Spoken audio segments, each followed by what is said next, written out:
بسم الله والحمد لله والصلاة والسلام على رسول الله. مجموعة رسائل العلامة السيوطي بهجة العابدين بترجمة حافظ العصر جلال الدين، تأليف عبد القادر الشاذلي تلميذ الإمام السيوطي رحمهما الله. عبد القادر الشاذلي كان حيا 946 هجرية. يطبع محققا على نسختين خطيتين، دكتور عبد الحكيم الأنيس. يبقى ده تأليف تلميذه واللي حققه عبد الحكيم الأنيس. مجامع رسائل العلماء المحققين.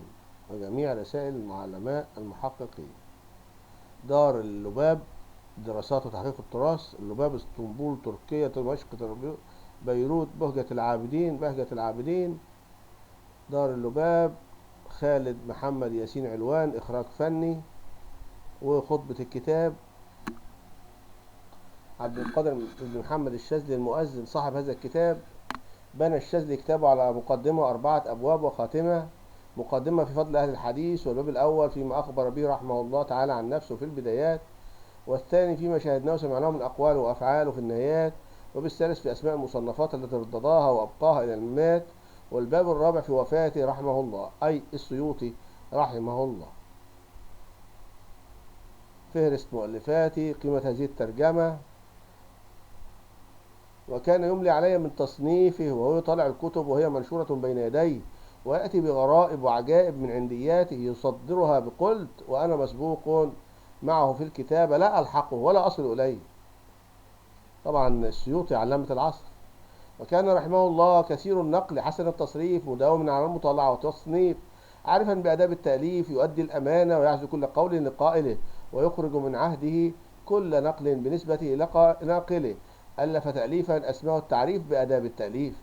ومن فوائده معرفة أن الشيخ كان يصلي الجمعة في جامع سلطان قايتباي في الروضة، وهو جامع معروف إلى اليوم. ومن الفوائد أن الشيخ كان إذا احتاج إلى شيء من نفقة باع من كتبه، ومنها بيان منزلته عند أهل التكرور وإكرامهم. ومنها كتابه رسالة إلى بغى على السلطان عندهم فولى راجعا ونكص على عقبيه، وليت الشاذلي ساق تلك الرسالة. ومنها أنه أقام في الروضة وهو في 40 من عمره. ومنها ذكره رسالة كتبها السيوطي ولم يظهرها في حياته، سماها الاستيقاظ والتوبة، تتعلق بعلاقته بشيخه الشيخ ابن الغريبي، وقد أودعها التذكرة. ومنها بيان منزلة الشيخ عند أهل الروم وإكرامهم له، وسياقه نص العهد الذي كتبه له الخليفة المتوكل في صفر 1902 هجري بتفويض الحكم والقضاء بمصر وسائر المماليك إليه. ومنها أن الشيخ دفن في قبر والده، وأن والدته دفنت عنده، كذلك الشيخ شهاب الدين ابن نباتة. ومنها أن الشيخ وقف كتبه، وأنه كان قد وقف شيئا وجعل على ذلك وصيا. والثناء على الكتاب. الحمد لله وصلى الله على نبيه ومصطفاه وسائر الآل ومع الأصحاب والعلماء السادة الأنجاب، لا سيما قدوتنا الجلالي، أعنيه الأسيوطي ذا المعالي، أعظم به من حافظ علامة مدقق محقق فهامة، طبقة الأرض مصنفاته وقد نمت فينا مؤلفاته.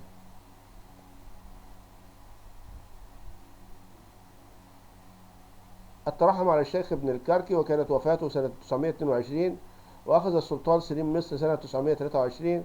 والترحم على القاضي زكريا الأنصاري، وكانت وفاته 926.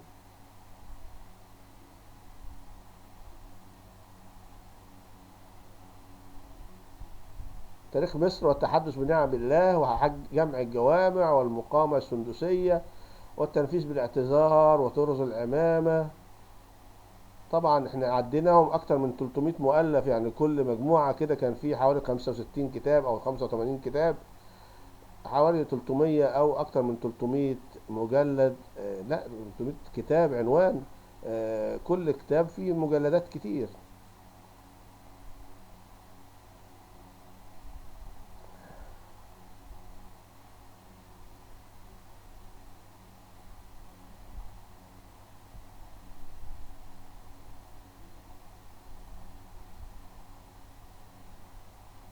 مش باين الفارس يعني.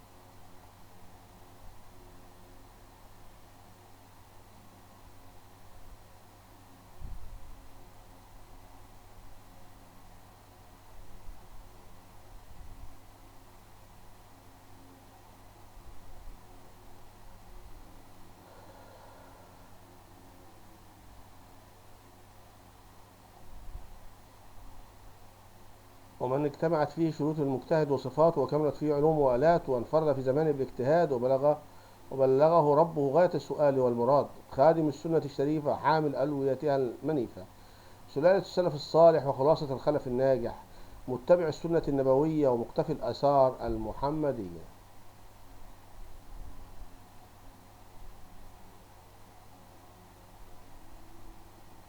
فهرس مؤلفات السيوطي. طبعا احنا اتفقنا كده ايه، الراجل بقى بيعدهم بالواحد اهو.